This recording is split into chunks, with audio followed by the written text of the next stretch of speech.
La guerre d'aujourd'hui se joue déjà dans l'espace et la guerre de demain commencera dans l'espace. Soyons prêts.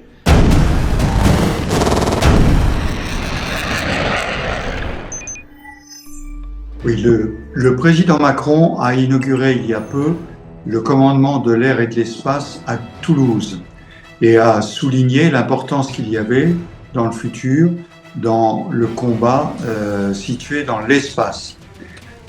Aujourd'hui, dans l'espace, l'Europe et la France sont présentes, mais de façon très réduite. Et on voit bien que, en particulier, tout ce qui se passe sur la zone entre l'Ukraine et la Russie, l'espace est nécessaire aussi bien dans le domaine du renseignement que dans le domaine de la communication. Et donc, il y a besoin de développer à la fois les lanceurs, mais aussi les satellites qui permettent d'observer ou de communiquer.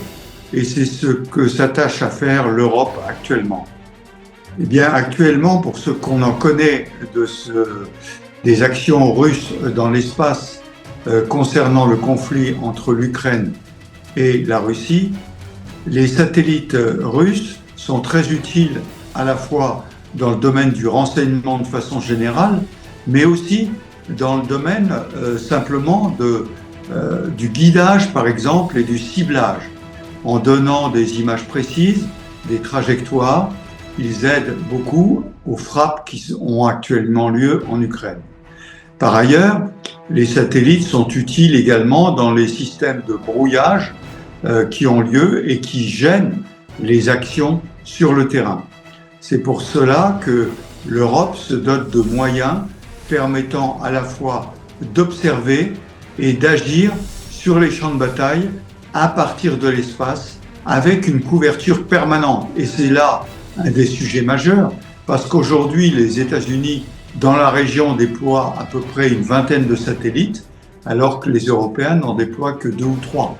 Il s'agit d'augmenter la capacité de couverture permanente dans cette zone.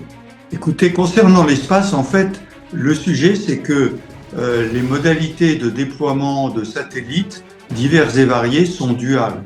C'est-à-dire qu'on va déployer des satellites militaires, entourés bien sûr du sucre nécessaire, mais aussi des satellites civils.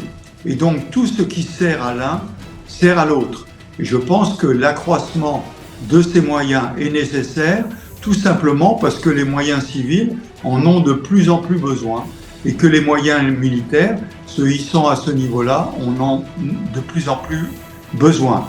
Toutefois, il y a des traités internationaux qui limitent l'utilisation de l'espace dans le domaine militaire, en particulier dans l'activité militaire, et il est souhaitable que ces limites soient maintenues dans le futur pour que le développement des moyens satellitaires serve aussi bien aux civils qu'aux militaires.